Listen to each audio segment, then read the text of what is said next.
Está só começando. Muito boa noite para você que nos acompanha. O Gazeta Esportiva inicia falando do Santos, que precisa se superar em campo daqui a pouquinho, às 7h30 contra o Independente, num jogo que vai definir uma vaga para as quartas de final da Libertadores. A primeira partida terminou em 0-0, com a polêmica envolvendo a escalação irregular do meio-campista Carlos Sanches. A Conmebol puniu a equipe santista, decretou a vitória por 3-0 para o time argentino.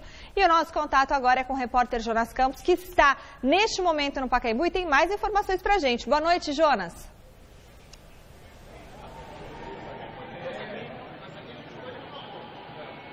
Oi, Michele, muito boa noite para você, para todo mundo que está ligado no Gazeta Esportiva. Pois é, a situação do Santos, devido a tudo que aconteceu, não é nada fácil, mas a galera está bastante motivada. A Pacaembu, clima de festa, o Santos está a caminho aqui do estádio, vindo de um hotel bem próximo aqui do estádio Paulo Machado de Carvalho, mas vem sendo parado pela torcida, que está mobilizada para reverter essa situação, já que, como a gente sabe, como você disse, o Santos foi punido pela Conmebol e acabou perdendo o jogo de ida dessas oitavas de final da Copa Libertadores da América por 3-0 diante do Independiente. Com a bola rolando em campo foi 0-0, mas no tribunal o Peixe tomou 3-0. A boa notícia, a vitória do Santos no tribunal de hoje fica por conta da presença do Carlos Sanches, uma notícia que saiu agora à tarde. O Sanches, que a princípio também estaria punido para essa partida, vai poder atuar. Ele que é o protagonista dessa história toda. O Sanches, lá em 2015, quando jogava ainda pelo River Plate, foi suspenso, foi expulso ali no jogo do River na semifinal da Copa Sul-Americana diante do Tucumã. E depois pegou um gancho aí de 3 jogos, essa punição válida para competições sul-americanas da Conmebol. O Santos acabou pagando pato e não pode contar com o jogador. Vai poder estar hoje, né? Mas a princípio foi punido por conta dessa situação. Uma expectativa aqui, ó, na escada da chegada do Pacaembu, porque hoje o presidente José Carlos Pérez vai conceder entrevista coletiva. Ele que está chegando aqui, ó, junto com o Ricardo Gomes. O José Carlos Pérez passando aqui diretamente pela zona mista do Pacaembu. Ele que já anunciou que vai falar com a imprensa para explicar toda essa história, a suspensão envolvendo o... Bom, a gente está com... Nosso sinal está um pouco ruim lá. Daqui a pouquinho o Jonas Campos volta a falar com a gente aqui. Então eu já dou boa noite para o Flávio Prado, para o Miller. E agora, gente, vocês acharam justo o que aconteceu com o Santos? Dá para fazer 4-0, Flávio? Boa noite, Michele. Boa noite, Miller, amigos do Gazeta Esportiva. Olha, dá. O time do Santos ele não é melhor que o time do Independiente. É uma situação muito difícil de ser revertida, porque esse tipo de resultado você só consegue na surpresa. Digamos que a Alemanha precisasse ganhar do Brasil por diferença de 6 gols. Não ganharia, né? Então, lado psicológico, eu acho muito difícil. Mas, de repente, o Santos, estádio lotado e tal, ganha uma força especial. Eles devem estar lembrando daquele famoso jogo com o Fluminense, aquela virada que também foi no Pacaembu. Mas foi um festival de incompetência. O Santos, totalmente incompetente, não fez as consultas que deveria fazer quando contratou o jogador. A Conmebol é uma lata de lixo enorme, é uma bagunça, é uma várzea. Tanto que eles não conseguiram nem fazer o julgamento ontem. Não era um julgamento, era uma negociata. Hoje terminou a negociata e o Santos acabou levando desvantagem. Não dá para falar em injustiça, já que o jogador estava realmente suspenso. Então, vai pagar pelo que está fazendo. Pagou pela incompetência que teve. Sabendo que está tratando com um órgão tão incompetente, se bem que é tudo farinha no mesmo saco, né? A Conmebol, o Santos, o futebol da América do Sul, de modo geral, é essa várzea total. E o Santos acaba tendo que fazer. Eu só lamento pelos torcedores que compraram todos os ingressos para o jogo, e eu não sei se eles lotariam o estádio com um 3-0 contra. Realmente eu não sei. Então, e aí, Miller, você acha que dá? Você que já teve tantas vitórias heróicas? Boa noite, Miller. Boa noite, Flavito, Michele. Boa noite. Sem dúvida nenhuma, como você citou bem aí, Flavito, psicologicamente o jogador já fica abatido, porque entra perdendo de 3-0, né? A gente não pode isentar a culpa que tem o departamento jurídico do Santos, né? Independente da negligência, da incompetência da Conmebol. A gente sabe que a sede fica no Paraguai, é muito bonita esteticamente falando, mas domingo, como você e o nosso Vanderlei acrescentou com muita propriedade, que seria punido com 3-0. Então, os jogadores, o Cuca não tem nada a ver com isso, porém, refletiu dentro de campo, né? Eles têm ganho de 3-0, o time do Santos é um time bom, um time técnico, tem condição de fazer 3. Só que um problema, o time do Independente, eles sabem jogar de Libertadores e eles gostam de jogar. Sabemos que o time argentino é um time catimbeiro, um time experiente, é um time que sabe que o jogador brasileiro não gosta de divididas. Então eu acredito, Flavito, que esse 3-0, sem dúvida nenhuma, conspirou totalmente a favor do Independente. Não, tanto é verdade que é o time com o maior número de títulos de Libertadores, ganhou 7 vezes. É claro que não é o que foi, mas é duro. Muito difícil, Michele, muito difícil. Bom, a gente quer saber então a opinião de você de casa sobre esse assunto, né? Tá lá no site gazetesportiva.com. Você concorda com a punição da Conmebol ao Santos? Sim ou não? Dê o seu voto no site gazetesportiva.com. Sim ou não, Flávio? Ué, concorda? O jogador estava irregular, tem que cumprir. E aí? É aquilo que nós falamos, Michele, independente da incompetência da Conmebol, o Santos tem que ser responsável foi também, negligente, né, o departamento jurídico não foi bem, foi muito mal por sinal, e o Santos, infelizmente, vai entrar já pagando pelo um erro assim, infantil, porque domingo eu dizia para o Flavito que na lei que a gente está hoje, no momento que a gente está hoje de internet, rede social, que as notícias são muito rápidas. Não pode bobear, Não pode bobear nesse sentido. Nossa, agora, eu quero dizer o seguinte, eu não gosto de tribunais, eu desconfio de tribunais, eu não sei se fosse o contrário, se seria o mesmo resultado, tá? É um bando de que eles armam tudo antes. Eu não concordo. Por exemplo, tem uma coisa convicta. Se aquilo que aconteceu com a Portuguesa com relação ao Fluminense fosse ao contrário, jamais o resultado teria sido aquilo. Então eu não gosto. Eu acho que esse tipo de punição, ele ajuda muito a fazer política, a fazer esquema, a nego levar dinheiro. Então tem isso também, né? O Santos não merece melhor sorte porque foi incompetente.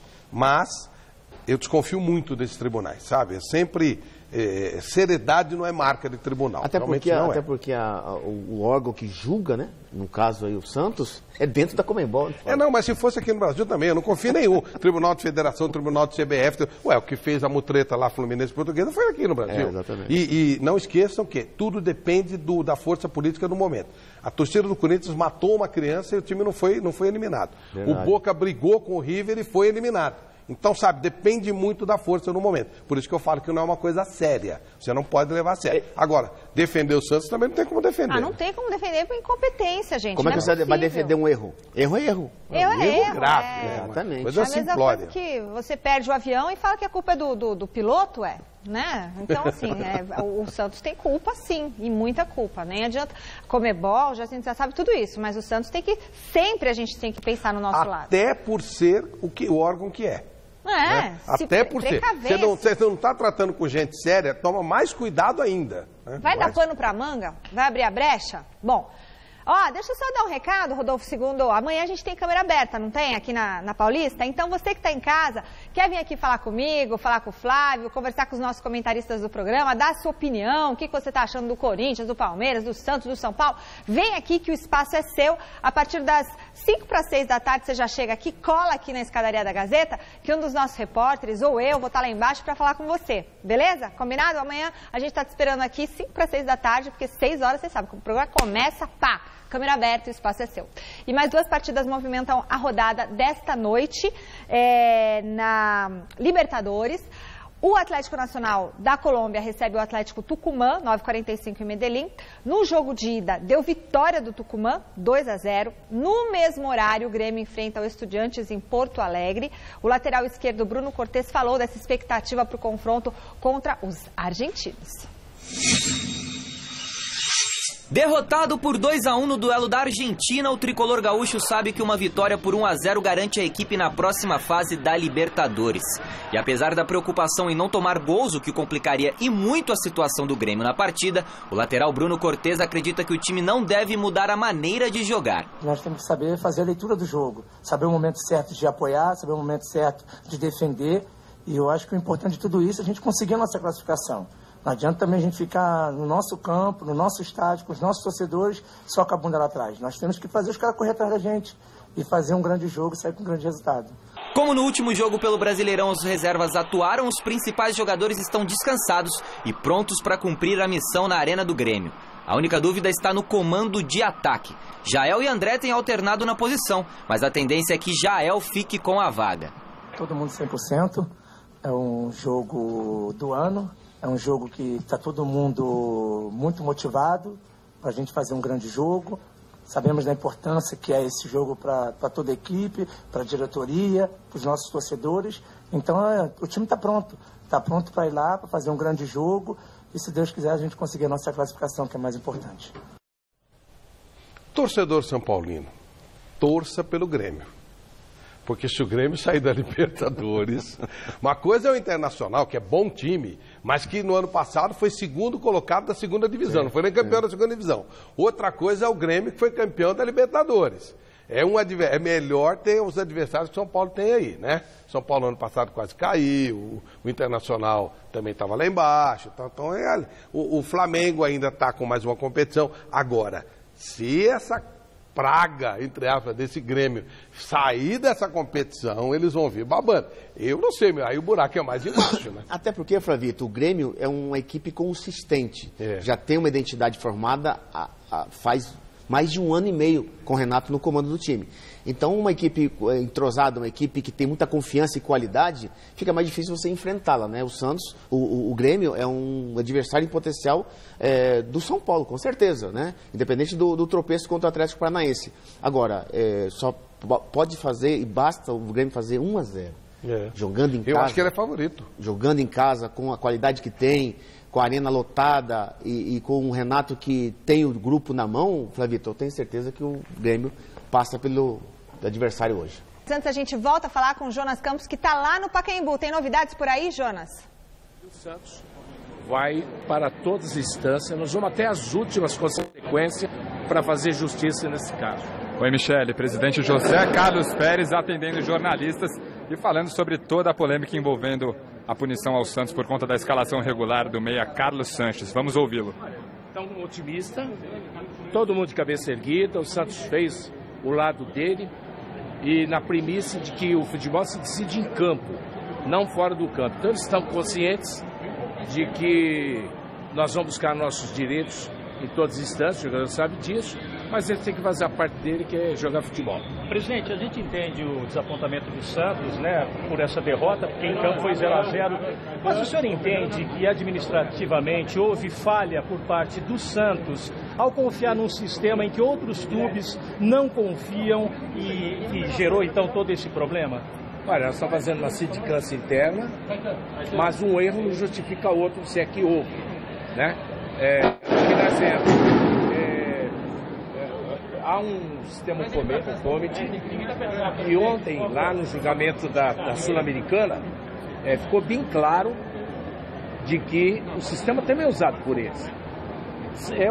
Ou então planilhas. Mas então, existem clubes que fazem consultas por escrito porque não confiam nesse sistema. Não tenha dúvida. O River Plate fez isso. Fez uma consulta, eles olharam o committee, liberaram o jogador. Depois de 8 partidas, descobriram que o jogador estava punido. Aí ele mostrou a carta e eles também erram, né? E no caso do Santos, eles erraram sim, porque um erro não justificou outro, se é que houve o erro. Eu acho que não houve. A partir do momento que o delegado da Conmebol entra no vestiário e chama jogador por jogador, nós temos gravações e dizendo que o jogador está em ordem, que ele pode atuar, não tem a menor dúvida que o erro foi da Conmebol. Presidente, o Coronel Nunes, que hoje preside a CBF, seria a pessoa para fazer a defesa ou ajudar o Santos numa defesa. Mas a gente sabe que politicamente ele perdeu força na Copa do Mundo pela questão do voto a Marrocos. Isso desapontou a Conmebol. Como é que o Santos vai fazer em relação a isso, sendo que a entidade máxima, o representante máximo da entidade de futebol brasileiro, não tem prestígio na Conmebol? Olha, não podemos ser injustos com a CBF. Ela nos apoiou desde o primeiro momento, ela conseguiu de que o presidente da Conmebol me recebesse segunda-feira no Paraguai. Ele recebeu, ele reconheceu também que houve várias falhas, não só do sistema, mas também de procedimento interno. O próprio delegado, no caso da Chapecoense, quem se lembra, ele foi antes no vestiário e falou, opa, o jogador não tem condição.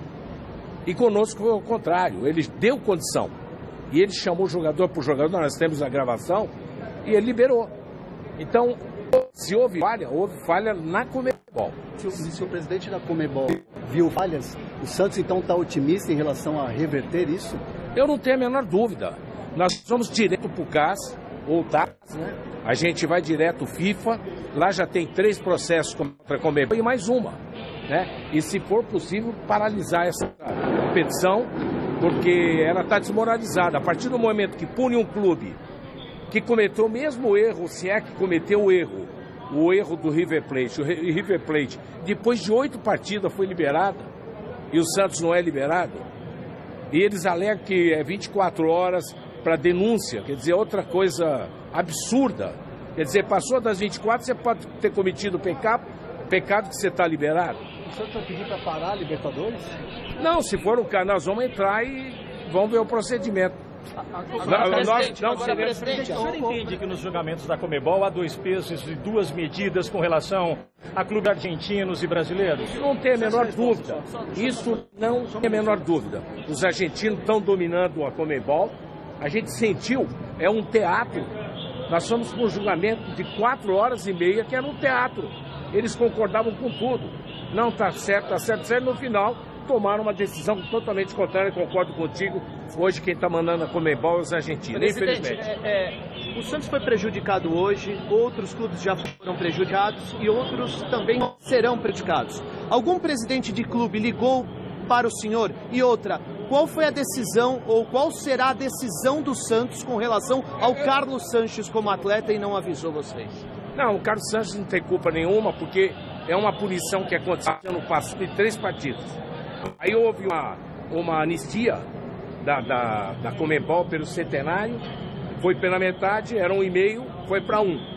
Só que em março alguém entrou no sistema, e não é o clube, porque o clube não tem essa autoridade para fazer isso, e zerou.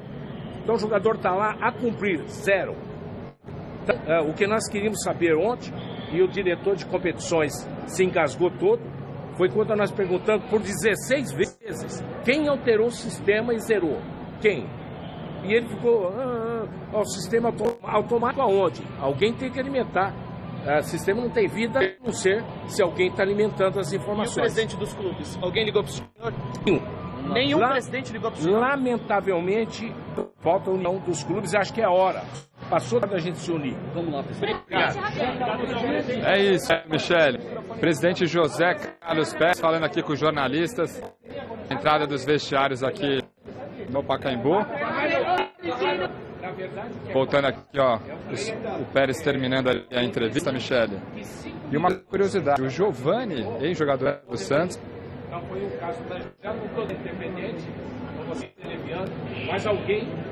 Né? O choro é livre. Bom, a gente vê o medo que ele tem da CBF quando perguntaram sobre o Coronel Nunes, que é uma mula, né? Não serve para nada. É um morto-vivo que está lá. Por que o Coronel Nunes está lá? Era esquema do Marco Polo para não assumir o Delfim, aquele que morreu na cena da Chapecoense. Catarinense. Então, Catarinense era o Marco Polo ou o Marinho, não sei qual ele era dos o dois. vice, né? Porque eles são da mesma quadrilha. Ele era o vice mais velho, eles arrumaram um cara mais velho, que é esse Coronel Nunes, que é uma besta, não sabe nada, é um bobo. Não, mas é verdade, é um bobo, não é um bobão, não merece o menor respeito. Ele, a partir do momento que ele faz esse papel, ele tem que ser. Então não serve para nada. A CBF não tem representatividade nenhuma. O Marco Polo não pode viajar, que se ele viajar, ele vai preso, porque ele está sendo procurado pelo FBI.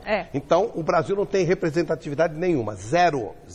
Esse mimimi que favorece o argentino, vou falar de novo. A torcida do Corinthians matou uma criança e o Corinthians não foi eliminado. O Boca teve uma briga com o River e o Boca foi eliminado. E o Boca é enorme. Não é pior que nem o time brasileiro. O Santos vacilou. O Santos foi incompetente. E a maior demonstração é isso. Tem medo de CBF e tal.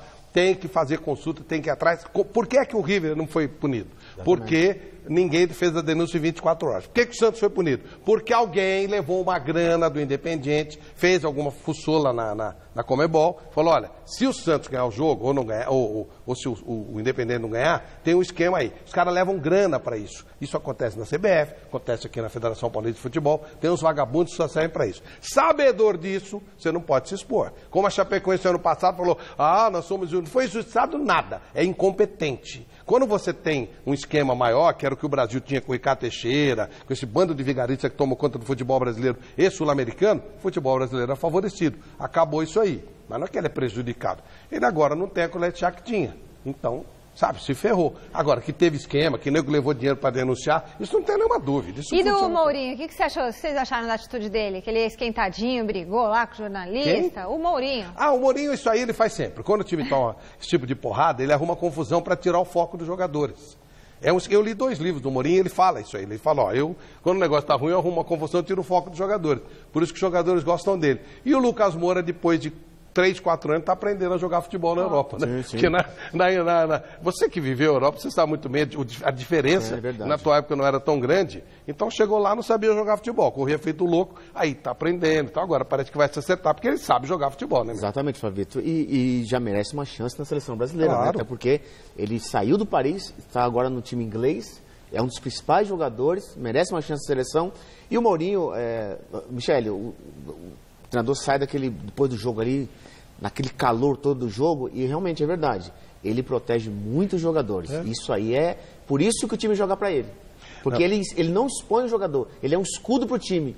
E outra, ele tem uma rixa já desde o Chelsea com aquele repórter, por isso que ele falou aquele negócio, de 3 Premier, os 19 não ganharam, eu ganhei 3, entendeu? Ele tem 3, os outros treinadores todos somados tem 2. Isso. Mas aí ninguém falou da derrota do Manchester por 3-0. O que foi a notícia? A briga do Mourinho e a atuação do Lucas. E a derrota? Os jogadores do Manchester? Fica em segundo plano. Tudo protegido. Plano. Ele é inteligente. Mourinho é um cara inteligentíssimo. Tudo planejado, tudo é um teatro. E depois desse negócio do Mourinho aí, né, a gente segue mostrando lances curiosos do esporte no nosso quadro Mesa Quadrada. Vamos ver?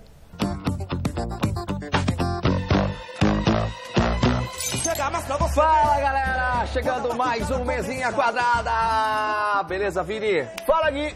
Tô mais ou menos meio gripado, mas segue o jogo. Mais ou menos. E mais uma rodada do Brasileirão se passou e coisas estranhas continuam acontecendo nesse Brasil afora aí, hein? O árbitro adicional do jogo do São Paulo que o diga. Aí, ó, todo mundo querendo jogar bola e o árbitro falou: eu vou jogar queimada. Perdi! Parece que perdeu o joguinho, hein? E lá na França, um garotinho daria o pontapé inicial na partida entre Marseille e Rennes, Guilherme. Mas o moleque de 13 anos roubou a cena. E o torcedor símbolo do Marseille foi dar saída de jogo e ao invés de dar só um toque, ele saiu driblando todo mundo e foi pro gol, Guilherme. Que incrível, cara. E se empolgou também na hora da comemoração. Olha. Aí, ó, fez o gol e tirou a camisa e mostrou as tetinhas balançando. Que graça, velho. Ele é um torcedor símbolo lá na França e fez essa homenagem ao papai dele que faleceu 10 anos atrás. Voltando à programação normal agora. O goleirão foi dar uma manchete e deu no pé do atacante. Ridículo, cara. Reveja aí.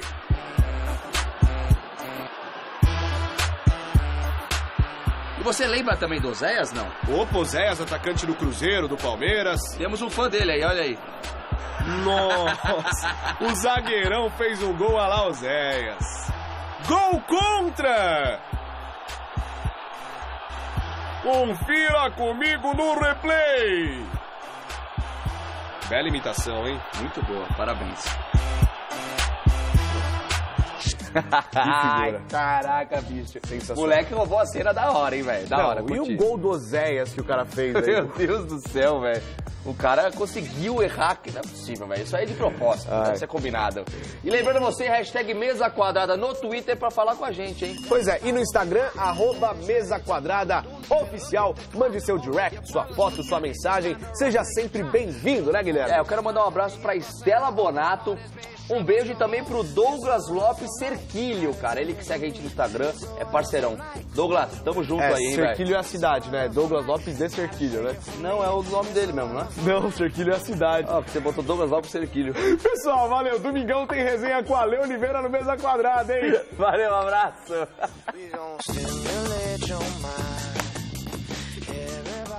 Ei, Guilherme, vamos perdoar, né? Vamos perdoar. A gente fala agora do São Paulo, que só volta a campo no próximo domingo para enfrentar o Fluminense no Morumbi. Hoje, o dia foi de folga para os jogadores. Eles só voltam aos treinos amanhã. Você vai ver agora uma entrevista exclusiva que Fernando Gavini fez com um dos principais ídolos da torcida tricolor, o meio-campista Nenê. Confira. Que desacreditado no começo do ano a líder do Campeonato Brasileiro. Sem Libertadores e Copa do Brasil para dividir as atenções, o São Paulo agora é considerado um dos grandes favoritos ao título. Na liderança de tudo isso está a cabeça pensante dentro de campo, o camisa 10 Nenê. Artilheiro do time na competição com 8 gols. Ele, no entanto, foge do rótulo de ser o cara do tricolor. Nossa união está sendo um diferencial. Não está sendo um jogador, mas sim o time que tá fazendo a diferença. Para o meia, o grande responsável pela reação do São Paulo na temporada é o técnico Diego Aguirre. Pouco a pouco a gente foi encaixando, ele acertou a zaga, a gente não tomava mais gol, estava mais firme. Aí o ataque não precisava melhorar, aí aos poucos foi melhorando, começamos a se entrosar, começou a saírem os gols. E pouco a pouco a gente foi encaixando e a gente está agora... Tá um grupo coeso e todo mundo realmente muito feliz com o trabalho dele. As mudanças feitas pelo treinador uruguaio não aconteceram só dentro de campo. Elas têm muito a ver com a mentalidade do time. Faltava realmente essa identidade assim, do time. A gente não tinha a gente tinha qualidade, tudo, mas não tinha essa intensidade, não tinha essa humildade de saber que a gente tem que marcar, tem que correr, tem que ser intenso, tem que pressionar. Não que nós não fazíamos isso, mas acho que aumentou muito. Os elogios a Diego Aguirre vêm de um jogador para quem o antecessor Dorival Júnior torcia o nariz. Como não indicou a contratação nem de Nenê e nem de Diego Souza, o antigo treinador não fazia muita questão dos dois veteranos. Nenê, por exemplo, era usado em outra função. Eu tinha acabado de chegar, eu estava jogando numa posição, eu já joguei muito nessa posição, aberto, que o Everton joga.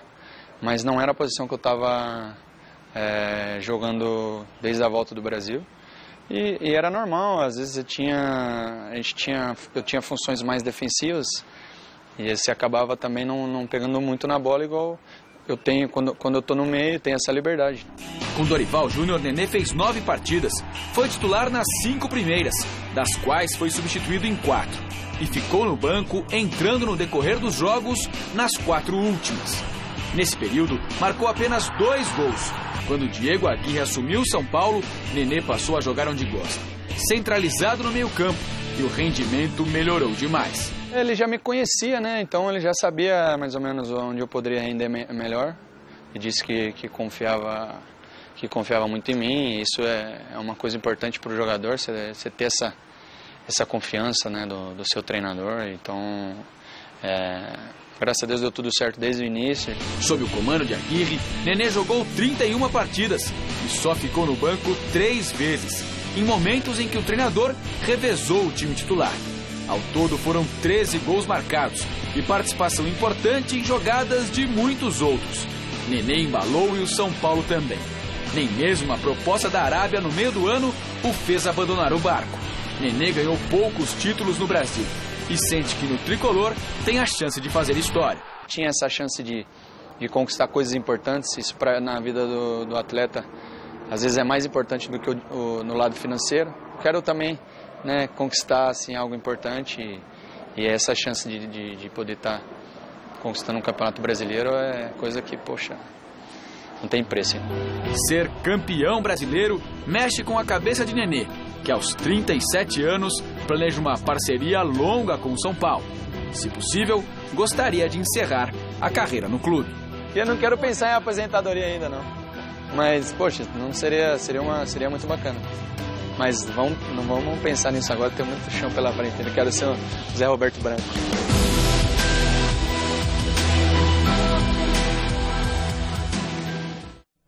Dá para jogar bastante ainda aqui no Brasil, Miller. Com certeza, E até porque, ele disse muito bem, Com o Dorival, ele tinha que ficar aberto e ele tinha que voltar para marcar.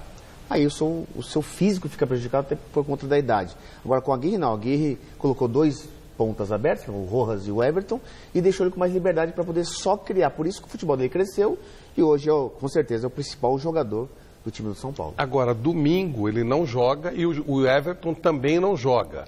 o Pedro não joga pelo Fluminense. Eu não vejo, sinceramente, Miller, nenhuma distância enorme entre um time e outro. Tanto é que foi um sufoco para o São Paulo ganhar do Ceará. Exatamente. Sem Nenê e sem Everton vai ser sufoco de novo. Eu acho que o principal desfalque aí, Michele, é o Nenê, né? Que é um articulador, jogador que joga, ele faz a bola correr, né? Isso ele facilita bastante o seu jogo e tem referências lá na frente, né? O Chay é mais condutor, né? Exatamente, ele já conduz mais a bola, carrega mais, é diferente. Agora, o São Paulo encontra mais facilidade contra equipes grandes, apesar que o time do Fluminense, tecnicamente, é muito fraco, né? Sim. Então, o São Paulo, quando enfrenta time grandes, que joga e deixa jogar, aí o São Paulo tem mais facilidade para poder contra-atacar. Voltamos a falar do Santos, que daqui a pouquinho, às 7h30, decide com o Independente no Pacaembu uma vaga para as quartas de final da Libertadores. O nosso contato é com Jonas Campos. Mais uma vez, boa noite, Jonas.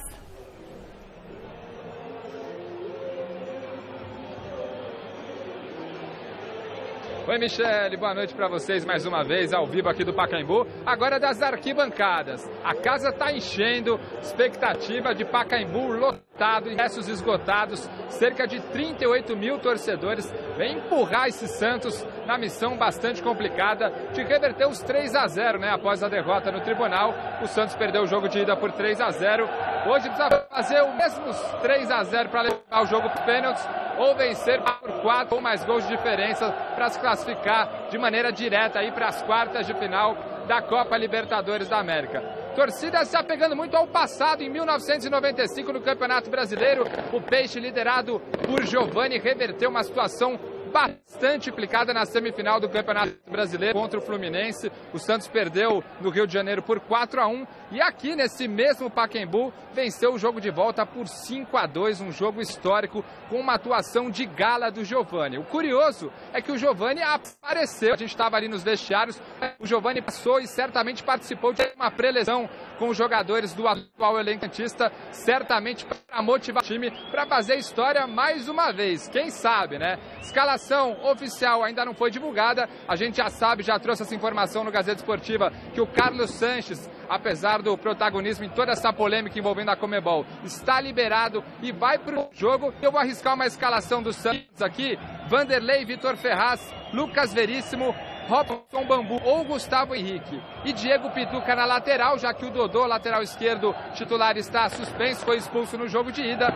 Meio campo com Alisson e Sanches, e aí a tendência é de 4 atacantes: Delis Gonzalez, Rodrigo, Gabriel Barbosa e Bruno Henrique. Esse deve ser o Santos do técnico Cuca.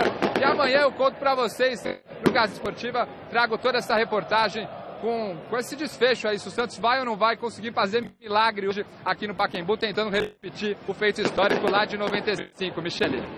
Valeu, Jonas. Esse aí que é o futuro papai, viu? Quem vier aqui amanhã na câmera aberta, traz um presentinho pro bebê dele. A gente ainda não sabe o que vai ser.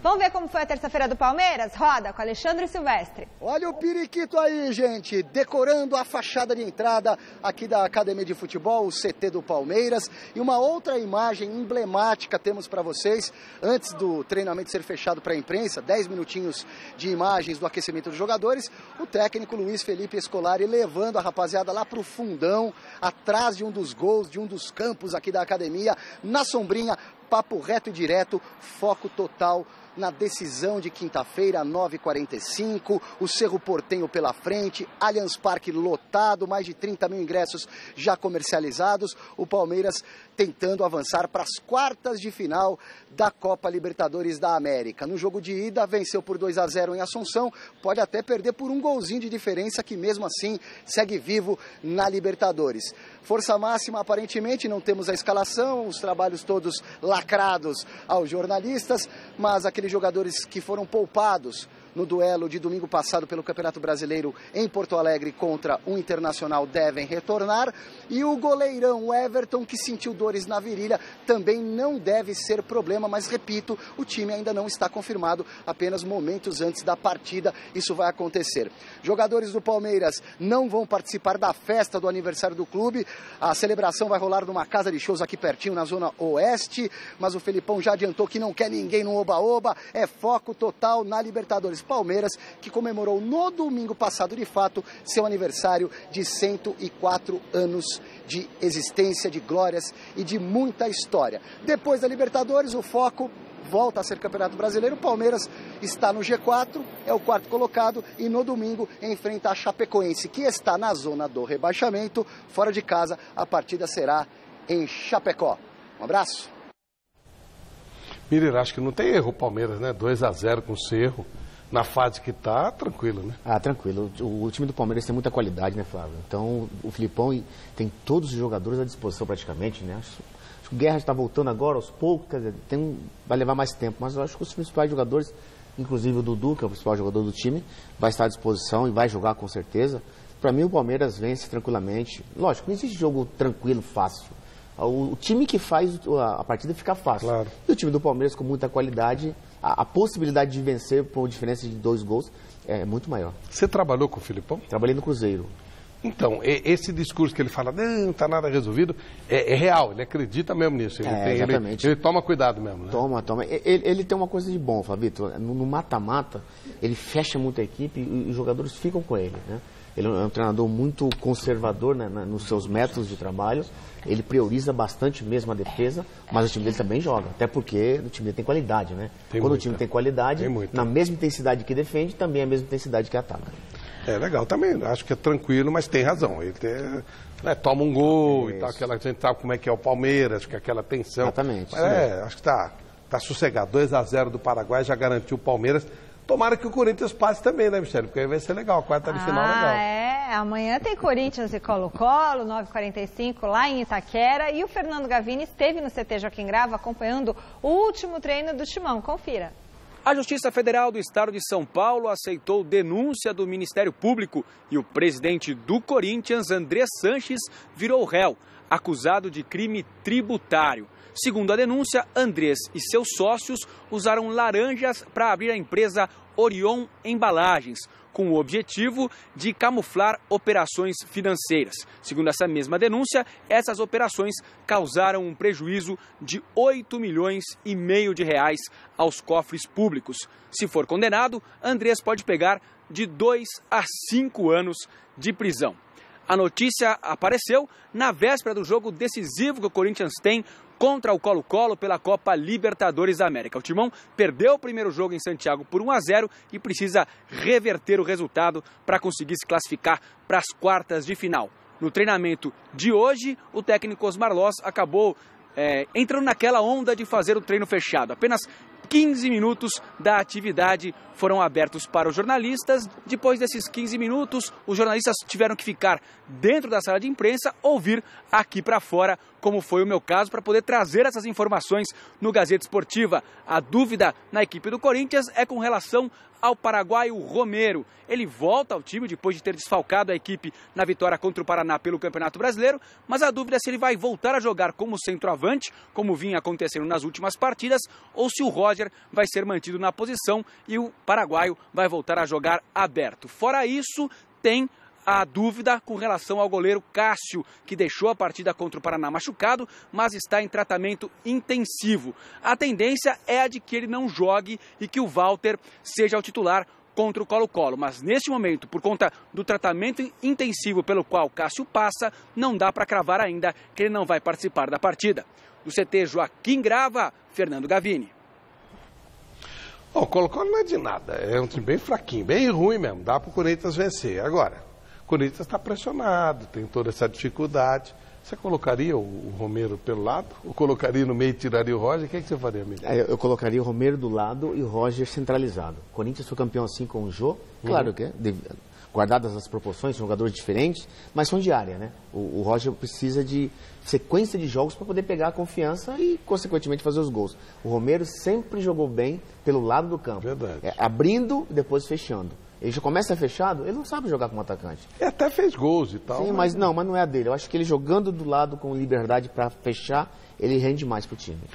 O Corinthians precisa ter tranquilidade, porque é um peso. A coisa, né? Tá tomando de 1-0, tá toda essa pressão em cima do treinador, essa situação nova, vendeu os principais jogadores. Esse é o problema.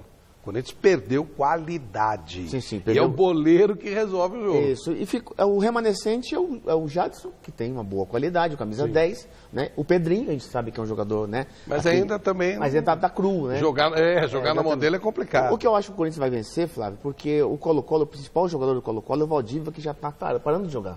O Valdívia joga as quanto quer, aquela coisa toda, é muito técnico, né? Com a bola no pé, ele sabe o que faz, mas é o principal jogador do Colo-Colo, é muito pouco para uma Libertadores. Eu acho que o Corinthians, com muita dificuldade, diante das suas limitações, consegue vencer o Colo-Colo. E você que é um advogado competente, mas não exerce a profissão por opção, o que você acha desse embrolho aí do Andrés agora? Time de futebol, todos eles são enrolados. Isso aí, nenhuma surpresa, não vi o processo, não sei como é que funciona, mas não duvido de nada.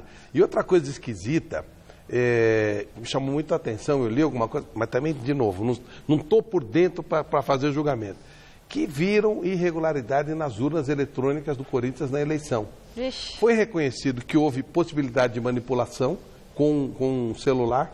Nossa. E, já pela segunda vez houve essa denúncia, né? Isso foi reconhecido, no entanto, o Corinthians só foi multado. Não fizeram uma recontagem? Né? E aí você fica meio cabreiro. Se puderam mexer em urna eletrônica na eleição do Corinthians, né? Você fala, eu não sei se isso é real, eu não estava lá, eu não vi, eu desconfio de tudo, sabe? Essa coisa assim, a gente, né? Você fica assim... Sabe o que eu desconfio? Porque se nos Estados Unidos não é assim, né? E a gente é melhor do que eles nisso, eu acho tão temeroso isso. Você vê, né? O clube do Corinthians é interessante, né? Porque a cada dia acontece uma coisa assim, um descalabro, e o time consegue vencer as partidas do brasileiro. E por outro lado... A cada dia um rolo, um tumulto, e o Corinthians consegue seguir a sua vida no Campeonato Brasileiro, Libertadores, mesmo diante de todos esses problemas extra-campo. E por outro lado, é bom citar que o Corinthians tem vários opositores. Então é uma confusão, cada um puxa para o seu lado, por isso que eu não me meto. Porque eu não sou a favor de nenhum deles, eu sou a favor de uma sociedade anônima. O dia que tiver Corinthians limitada, aí vai ser diferente. Aí vai virar uma empresa com um potencial enorme, vai saber explorar todos os seus clientes e consumidores. Aí vai ser diferente, né? Por enquanto é coisa política, eles que entendam lá. O técnico do Colo-Colo, Héctor Tapia, falou da expectativa para o duelo contra o Timão. Veja com Silvestre. Para nosotros, creo que como país, como club, temos uma grande tarefa por delante. O prof responde em castelhano para a imprensa chilena, mas como já foi jogador do Cruzeiro, é gentil também com a brazuca. Não falo muito bem português, mas vou falar bem espanhol. Seja lá o idioma, Héctor Tapia e seus comandados querem reescrever a história do clube, campeão da Libertadores em 1991, amanhã em Itaquera. Temos uma grande tarefa por delante, ¿no? que es principalmente uno de los partidos más importantes que tiene el club hace ya un buen periodo, un buen tiempo. Del 97 que no estamos en estas instancias, entonces es el partido a nivel internacional más importante del club de los últimos 20 años y sabemos la responsabilidad que tenemos y la ilusión de seguir avanzando en este torneo. Armas para avançar para as quartas de final, o Colo-Colo tem. Chega embalado, venceu o clássico local no final de semana contra a Universidade de Chile. E no jogo de ida das oitavas da Libertadores, ganhou do Corinthians por 1-0 em Santiago. O partido que nós nos enfrentamos a Corinthians no Monumental nos deixa uma prova onde Colo-Colo pudo fazer su fútbol. E é o que pretendemos fazer amanhã. Além disso, o treinador conta com El Mago Valdívia, que se tiver inspirado, pode complicar para o Coringão, como já fez no passado. O Valdívia tem muita história aqui no Brasil. Tem muita história no rival clássico de Corinthians. Tá? Tem muita história nos derbys aqui do Brasil. Tudo isso aí, lo mágico que es este jugador, esperamos que junto a sus compañeros aparezca, ¿no? Que aparezca toda esa jerarquía que lo hizo llegar a uno de los fútbol más competitivos del planeta, como es el brasileño.